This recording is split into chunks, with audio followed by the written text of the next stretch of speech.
possible, but 9:15 I can do. Yep. Can we change it to 9:15? Dr. Kraig? Yeah, absolutely. Okay. If we could finish by 10 We today. will be finished. We will be finished by 10 every time by 10. Okay, yeah, I'll change it in my calendar. Okay. All right. You ready? Yeah. All right. 5, 4, 3, 2. Why is it not? All right. 5, 4, 3, 2. Action. You're good to go. All right. Welcome back once again to What's Going On with Earl Ingram. And my guest is none other than Dr. Robert Kraig, Executive Director of Citizen Action, and the latest information about what is happening politically, statewide, and across the nation. None other than Dr. Robert Kraig. Good morning to you, my friend. Always great to have this opportunity to exchange ideas and information with you.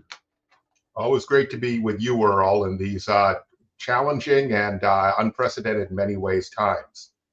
You know, Dr. Kraig, it was 9 months ago, we were all hopeful that we wouldn't be where we are now, that Kamala Harris would somehow have won the presidency and we wouldn't be faced with what we are faced with now. Are you at all surprised at the depth of what has transpired? No, not at all, actually. Really? When I was in graduate school, University of Georgia, I started looking at the speeches of the rising right-wing members of Congress that were all connected to Newt Gingrich. And this is the kind of thing they were saying. They were trying to build the kind of hatred and the kind of radical right thinking that leads in this direction. And so I've always, for a long time, thought it was a major danger and took it more seriously, I think, than a lot of other folks. And so once they were able to gain complete control, after learning the lessons of the first time, and this is historically the case, authoritarians often don't fully succeed the first time. It's when you give them a second chance that they're more effective. And so, Project 2025 was public and was written, and despite Trump lying about it, was a blueprint. So I think even if Kamala Harris had won, though, Earl, democracy had atrophied and decayed a great deal, and it wasn't going to be some new beginning any way than Biden's election was a new beginning, or Obama's before that. Unless we rebuilt the fundamentals of democracy, it was part of the reason President Biden failed, other than his age and that he wasn't up to a run for re-election, was what the kind of opposition he was facing. And so Kamala Harris would have the same problem. We might have lost 2028 to a J.D. Vance kind of character anyway. Or I don't know if Trump would have still been available in 2028. I guess we'll see. We'll still see if he tries to hold on to power. But we're going to have to fight this fight anyway, one way or another. It's extremely dangerous now because we're close to what is called by scholars of democracy electoral autocracy, which is you have the mechanisms of liberal democracy, but only one side could win. That's what we had with the state legislature for 14 years in Wisconsin with the extreme gerrymander. Yes, there were elections. Yes, legislators claimed to have a mandate of the people, but only one side could win, and they were guaranteed a supermajority. That's what they're shooting for. Another term scholars use for it is competitive autocracy. It's competitive in that there still is an opposition. It can still run in elections. It still exists. It still critiques, but it can't win. The rules of the game are rigged against it. And so all you have to do is take what Trump and the MAGA folks all said about elections, the lies they said about being rigged. That was not rigged against them. Their goal is to rig it in their favor. So you can understand what their goals are by what their lies were about the 2020 election. You know, Dr. Kraig, the words flow from your mouth, and and they really paint a picture. But the picture they're painting, Dr. Craig, is, we're at a point where if this doesn't get rectified in the next election, we may be, headed down a path that we can't turn around from. Is it safe to say that? Yes, I mean, or take a long time. We can look very quickly like other competitive autocracies, which is Hungary, Turkey, India, El Salvador, actually, where we have created a concentration camp with their dictator. So, and then it doesn't mean you can't overthrow such a regime. It just may take a long time, and it's harder and harder. But it's the same methodology either way. Even authoritarian regimes, and all varieties, we're not going towards probably a single party military rule. We're going towards something that looks like the Wisconsin legislature the last 14 years. One side, the game is rigged, so only one side can win, and they hold all the power. So you have to withdraw cooperation. Even the most authoritarian regimes require the assent of the population in general. And what large-scale nonviolent resistance does is it removes cooperation. It creates so much damage. It throws sands in the gears to such an extent that the system falls. And what we saw early after Donald Trump started his new term and started his constitutional rampage, him and Elon Musk at first, but Musk turned out to be a temporary leader in this, it appears. Maybe he'll come back. I don't know. Could have a sequel. That the Democrats were still divided, and some wanted to play by the old rules of the game and to use the usual methods of legislative gamesmanship that had always worked in previous, in at least in the 20th century in the United States. We're not, in many ways, we're not the leaders willing to see the real situation. There were many among them that were. Bernie Sanders, AOC, Chris Murphy, the senator from Connecticut, a number did, but not enough of them, and not Chuck Schumer. And so the last time they had to provide their votes in order to keep the government open, Chuck Schumer led a small group of U.S. senators voting with the Republicans to keep the government open and allow Trump's rampage to continue. The backlash from the grassroots was so intense against that taught Schumer and the rest of the Democrats they can't do it again, which is what led to this current situation. But what they have done, Earl, is they've done what we all need to do. They've withdrawn cooperation. They're saying you can't, if you need our votes, we're not going to let you do it unless you negotiate with us and meet our conditions. And their conditions are, one urgent thing, the massive increase in healthcare costs that's about to come because of the actions of the Trump regime. And secondly, of course, just the rule of law. We can't go pass a budget that you then decide not to spend the things you don't want to spend. I won't send the money to blue states. I'll send it to red states. I'm going to close an agency that is part of the budget and destroy the whole character of the Constitution that vests the purse strings and legislative power in Congress, not the president. So that we don't know how this is going to turn out, Earl, but it's the only possible way to win, and not simply cooperate in the destruction of democracy, is to withdraw cooperation. I mean, that's what happened in the Montgomery bus boycotts, Earl. That's what that was about, or the famous Birmingham campaign, the civil rights movement. They disrupted the whole system so you couldn't run it and keep Jim Crow, right? By mass public action of non-cooperation of all the black folks that were held down by Jim Crow in the South. Dr. Craig, it's not just one thing, it's a totality of all the things that are taking place. I was looking at Pam Bondi on yesterday, and the fact that someone in that position, as powerful as that position is, to talk to senators like she's talking to children, and to basically make it clear, we're in charge here, not you. I mean, how do you recover from that, right? We've gotten that style for a while. people forget that's what Newt Gingrich, when he took over Congress, sounded like. It's progressed. So this is how she's reflecting her boss. So the rhetorical style, Earl, that style of just complete disdain and disregard for a Senate committee, they'd never seen anything like that before. That actually perfectly parallels their view of democracy, their view of government, in fact, their view of average people. Do you remember, Earl, when we had the Trump blow up with Vladimir Zelensky, when he and included J.D. Vance, who was a major instigator, and Trump starts yelling at one point when he kept saying, "We can't, just surrender, or just they'll just without security guarantees. Then they'll just wait and take us over later, right?"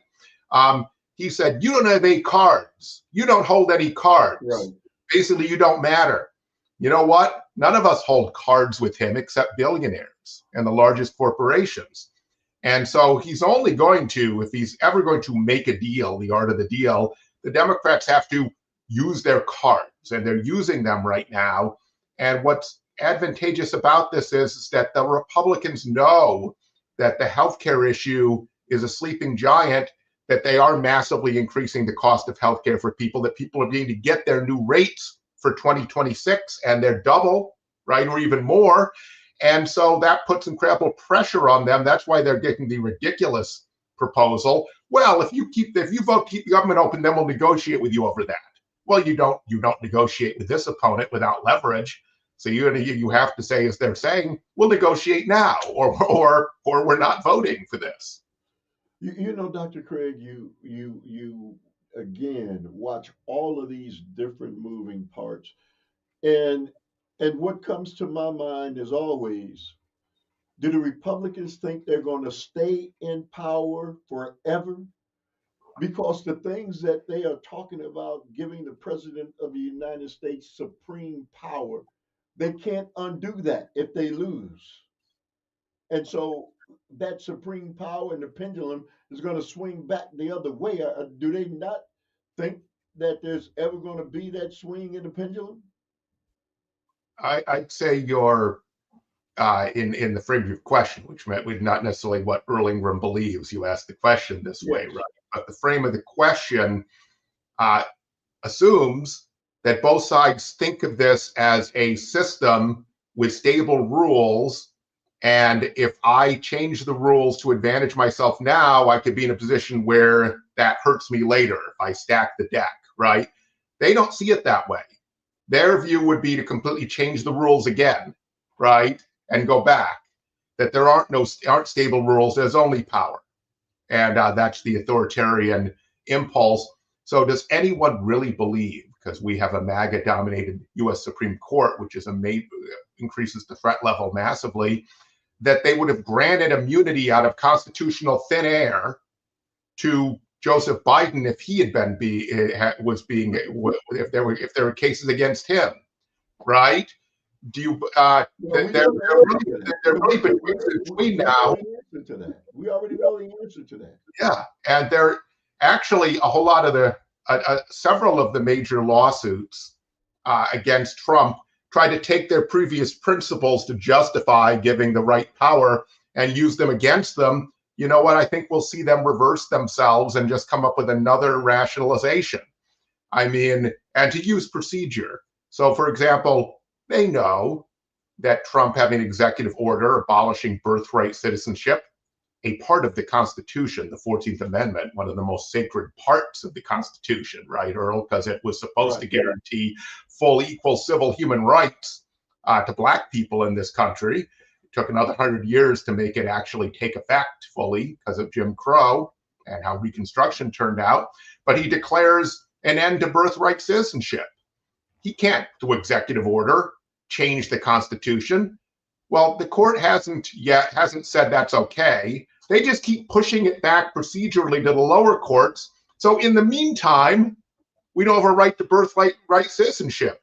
We don't know when they're even going to get to this case.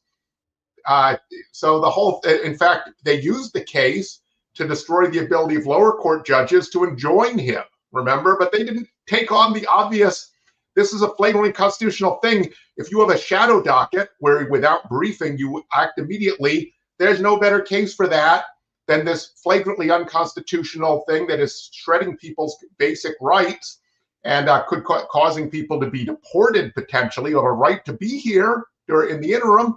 And they've let this go on now for months and months and months. You know, Dr. Kraig, I've had conversations with people who have already given up, and so they feel as if their votes don't matter.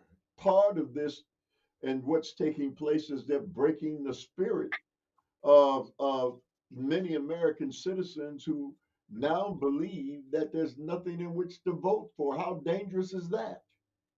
Well, and that's the authoritarian playbook. And yet your votes may not matter. What matters is people getting involved and taking to the streets, going to the next No Kings rallies, which are going to be in a couple Saturdays. Saturday. As a matter of fact, I'm going to be the MC of that rally. That is awesome. Great. I'm excited about that. But anyway, go ahead to No Kings. So they need to take action. So yes, this is what happens. People had to fight hard. People had to fight wars in order to guarantee your right to vote, the right to vote, or the right to vote, right for your vote to matter. Maybe you'll have a right to vote, but your chosen candidate can't win, right? Which is not really a right to vote. Right. Requires us fighting for it, and we don't have to fight for it. Violence doesn't work very well. They have all the guns, Earl. I mean, we're seeing that. Peaceful, nonviolent resistance. There's very good research over 100 years of research on this. Is extremely successful if enough people get involved. Well, Dr. Kraig, look at Portland. That's exactly what they're doing, and they're causing all sorts of mayhem. You know, that's what is consistently sending the message, right? I mean, as many people as possible have to hit the streets. The politicians alone on the other side of this can't fix it. Yeah, and there's chaos going on. I mean, in Chicago, you know, running around with masked agents. This is before the Texas National Guard arrives, right? Because it doesn't look like so far the courts are blocking that one, but they blocked the Portland one. Again, that's just the problem with relying on the courts. That they're doing all sorts of agitation and confronting people. You see all these all this video you can see. You can go online and see it, of people in downtown Chicago looking askance as these large groups of masked people are marching down their streets, down in the Loop, right? Well, at first, the Chicago police were saying, we're not going to cooperate with you. We're just going to stay out. But when they started getting confronted much more physically by a small group of protesters, not most protesters, right? Most of it been extremely peaceful. Now the police, and they called 911. So ICE called 911, Earl, and police didn't come. Now they're changing their position because, okay, we have to prevent violence. So they've created the mayhem themselves, created the incident, right? They're trying to literally instigate this, right? Create the conditions for it that then justify them sending military force in. Now they've gotten it so the Chicago police have got to defend them. The other thing that's going on is, Earl, there's been very well organized response with a lot of people watching everything they're doing in the city of Chicago. But the inner suburbs, which have a lot of Latinos in them, suburbs like Cicero, Berwyn, Melrose Park, they have a lot of Latinos in them. They aren't as well organized. So they started doing the raids there. So my mother lives in Berwyn, one of those suburbs. And yes, Berwyn is under siege right now. So they're literally trying to find where they can go and pick up the most people, because this is about, you know, stalking out a Walmart headquarters, parking lot, and then grabbing people, telling the big lie, because in the campaign, Earl, who were they going to target? Only the dangerous criminals. Yeah. Guess what? Biden and Obama targeted the dangerous criminals too. They couldn't get their mass proportion numbers unless they went and got average people. And so they lied flatly and outright as to what this was about. So we're just stalking out, where people who are part of communities and just doing their job, being a major part of the economy. Now you need all the benefits, Earl, because if they're undocumented, they're not going to get any of those Social Security and Medicare benefits they're paying into.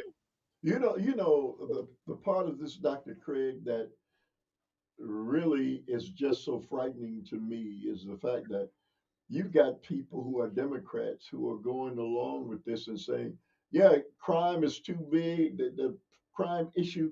And I go along with Trump because we got to fix the crime issue in the country. Never mind that many of the people who are saying that don't live in an area, Dr. Kraig, where there's a lot of crime. But when you say you agree with that, you kind of, make it possible that this is going to be something that they're going to be able to keep doing. You've got people on the left who support this. It's just a pretext, they need to understand, for taking control. The worst thing for the Trump administration is if crime would disappear, right? They need it as a pretext. And what they're doing, of course, doesn't make crime any worse. First, itself is constitutional crime, right? And they're trying to create incidents, trying to create violent confrontation so they can justify taking more power. So they're getting smart in New York and Chicago, where both organizing groups, civil society groups, and elected leaders are starting to repeat what would actually reduce crime.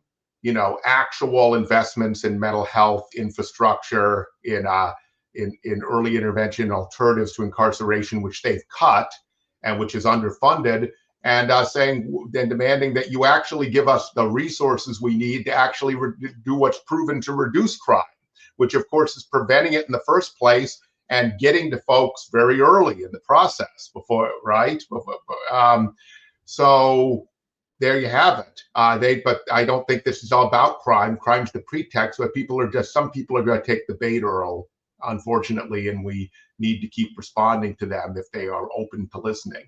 Dr. Kraig, you're watching as President Trump and is threatening to lock up Governor Pritzker and the mayor of Chicago. I mean, this is kind of way out there. You couldn't even think that this could be possible, but all we have to do is look at what happened to what's the judge's name here, and why am I forgetting the name, who was arrested and charged, Hannah Dugan.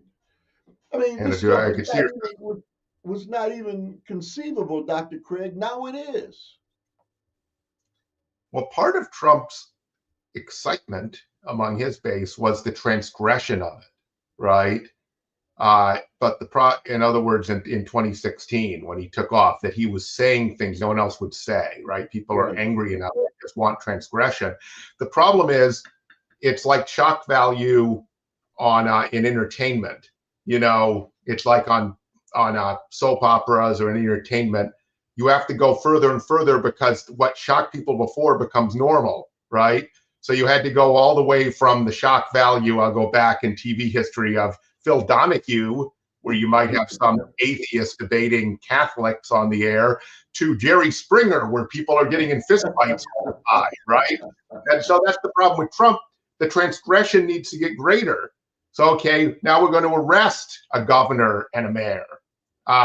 What happens if that is no longer a transgression, if he's able to get away with it? We got to start executing them, right? This is kind of where it goes, right? Dr. Kraig, Kristi Noem making threats. The same thing with the mayor of Portland, and this stuff is it's over the top, and it just does not appear to be a will. Well, they've got control over everything, Dr. Kraig. I mean, the Democrats, as you stated, even if they wanted to, they know the impact of the government being shut down. But what other cards do they have to play, Dr. Kraig? They have no other cards. They have to take this to its final conclusion. They have to do, by withdrawing their cooperation, enough damage to the Trump regime, which is very unpopular, right? Which is in danger of losing the elections in 2026. They're doing everything to try to rig the system so they can't lose it, but they've not accomplished that yet. We don't know what he's capable of as far as claiming a national emergency the day before the election and seizing all the ballot boxes. Who knows? But they're not, if you look at like Viktor Orban in Hungary, the problem is he's widely popular, right? And so and that's the same of dictators in Italy, in India, excuse me, and in and in Turkey. So he is not fully consolidated power. He can be damaged. They, of course, have another card on the table, Earl, that isn't really being talked about. The only reason they have to do this, have to rely on Democrat votes in the Senate, is because of the filibuster, because of the completely not in the Constitution 60 vote threshold. So maybe their solution is to end the filibuster. You know what? That's something we should all applaud if that happens, because it also prevents us from passing the kind of legislation that improves people's lives. And that's the other part of the crisis of democracy. For some reason, people are walking away from elections, even some considering voting for Trump, like a lot of young men, right, black and white and brown, is because they don't see democracy doing anything for them. So the crisis in democracy is both the attack on its institutions, but fascism is sort of a response to democracy's failure in many ways. So you need to make democracy actually deliver for people, which is why in the state elections, we are being really, at Citizen Action Wisconsin, I lead hardcore on, we want candidates and we will support candidates, and we are pushing candidates to adopt agendas that would actually improve people's lives. No more poll tested talking points which don't actually lead anywhere, that are just like public relations branding and not real things that could transform people's lives. So, Dr. Kraig, are the Democrats paying attention to the direction that Citizen Action and others are going, or is it politics as usual? It's more complicated than that. For a while, at least since 2016 and the first Bernie Sanders campaign, there's been kind of both views in the Democratic Party. Right. And I think the more status quo view has held more power within it in general. But the reason Biden moved substantially and adopted a whole lot of Bernie Sanders, Elizabeth Warren's ideas, and other major leaders and movements, was because he saw the tea leaves, and he wanted to sue for peace with the progressive wing of the party. So I think it's to be determined. I think that it's a major step that the national congressional Democrats are unified on not providing votes to keep the government open until their conditions are met on healthcare and on their budget actually mattering and actually being followed by the executive, by the president. And so within Wisconsin, we've just had a very, very conservative Democrat governor, for a Democrat who had very little ambition, who is a lame duck now, Tony Evers. I think that the heart and soul of the party is very much up for grabs right now. And so I told you what direction Citizen Action, and we have a lot of other allied groups that are in this same field and position, are trying to do. But there are also a lot of inside actors, people who are elected or part Democratic Party, they're doing the same thing. When we were demanding that Governor Evers veto the budget unless it met certain conditions, something he did not listen to, I had a number of people who are in positions of Democratic authority who told me, I can't say this publicly. I can't disagree with the governor. Public is my position, but off the record, I think it's great what you're doing. Keep doing it. So I think there's a lot of also unstated support in parts of the Democratic Party for this. So, Dr. Kraig, for those of us who aren't as connected to this on the front line as you and organizations like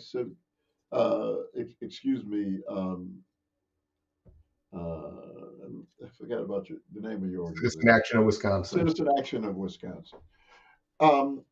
Across the nation, are they doing kind of like the same kind of thing, and they realize we can't look at this thing on a national level? We've got to focus on these local races, these local issues, and try to take control over the states, and then eventually take control over the nation, because that's what the Republicans did.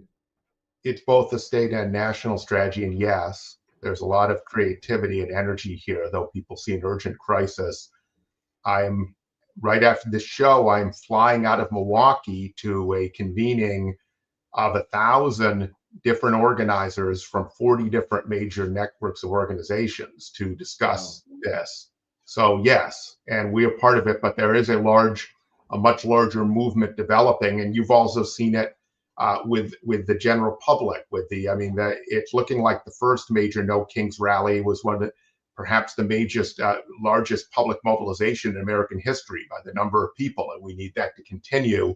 So there's a lot going on. It doesn't mean guarantee we're going to win, but I just want to tell your listeners, it means we have a chance, but it depends on all of you, because our power is people getting involved and working together and building a large, peaceful, nonviolent resistance and a positive program for democracy that actually makes people invest in it again. And that's what happened in the 1930s. People didn't think democracy could solve the Great Depression.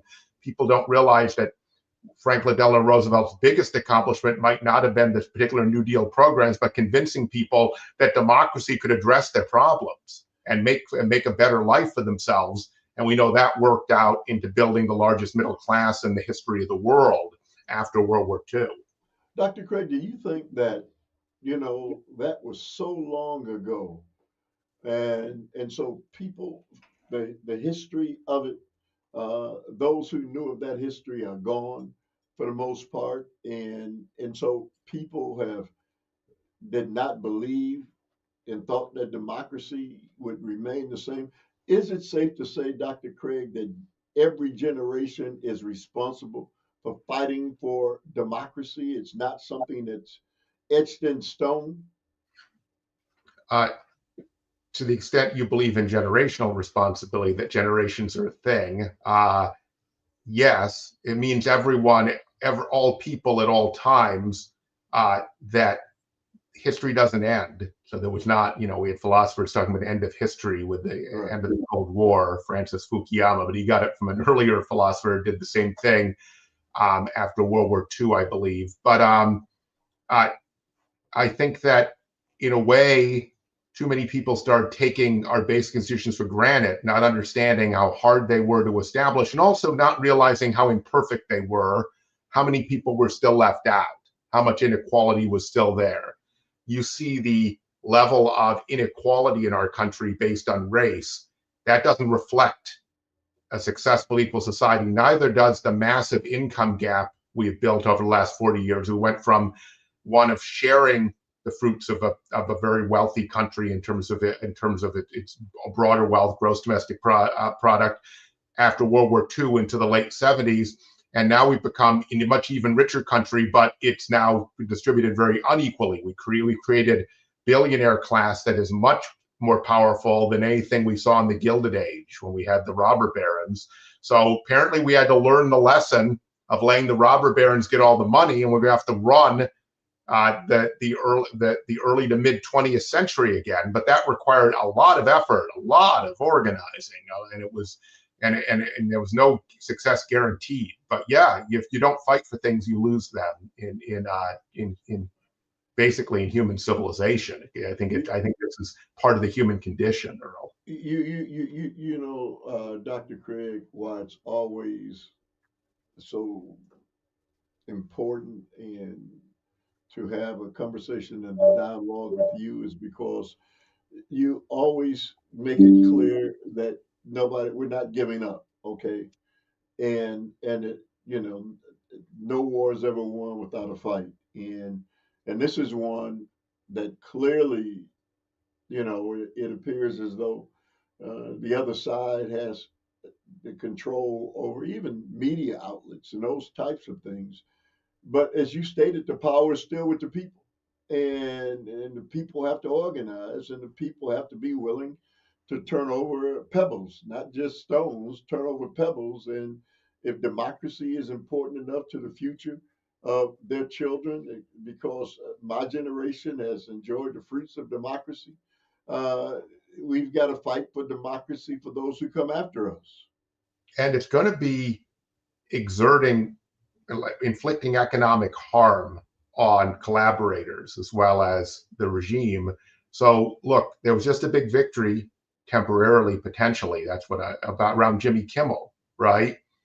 What the yes. Trump administration did with the FCC was to say, in essence, we're not going to approve a merger you think need to be competitive to the parent company unless you cancel Jimmy Kimmel. They canceled Jimmy Kimmel.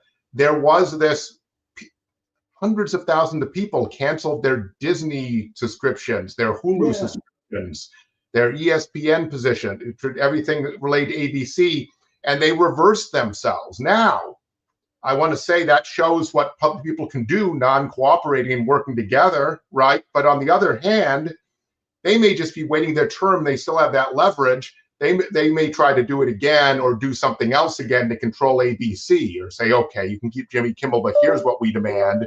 So my point is, it's not over. It was a battle, not the whole war. But I want people to realize what just happened. The ABC company just decided that the public was doing more damage to them for canceling Jimmy Kimmel than the Trump regime was going to do to them if they didn't cancel Jimmy Kimmel. And that is the key to this. They have to, because these corporate actors are all about their bottom lines, they have to make the calculation that the cost of concession to authoritarianism is higher than the cost of resistance. That's what Harvard decided as opposed to Columbia. But it was partly because Harvard, there was a ton of organizing within Harvard to create a much higher cost on Harvard to going along with the regime. And that not enough of that happened in Columbia, but also at Columbia, it happened earlier, so they became a cautionary note to everyone else as to what could happen if one Ivy League school could fall, another. But Harvard capitulated. I mean, they did not capitulate the way Columbia did. I do think it's not fully won, and that Harvard is looking to sue for peace in all sorts of ways. $500 million is, at the root of all of it is the evil, mighty dollar.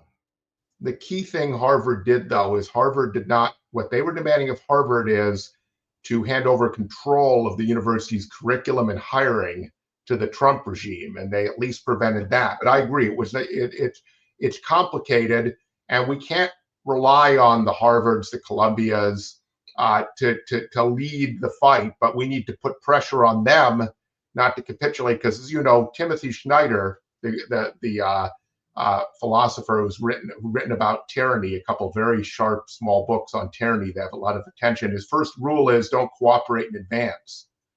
And so that's what, when people stop voting, they're cooperating in advance. These institutions are looking to cooperate in advance. We have to raise the cost on them so highly that they don't cooperate, because it'll be worse for them, like ABC, if they do. So, Dr. Kraig, have a safe flight, a safe trip, and I can't wait till you give us the information about where all of these masterminds and what their plans are, because we certainly need it. Yeah, and it's not going to suddenly change everything. So what I just laid out about people getting involved directly in nonviolent action, and there's no brilliant strategy that will work without that. But then you need strategy for it as well. So, but thank you, Earl. Thank you for what you're doing. Kraig, thank you as always. Have a safe trip, and we'll see you on the other side. See you later.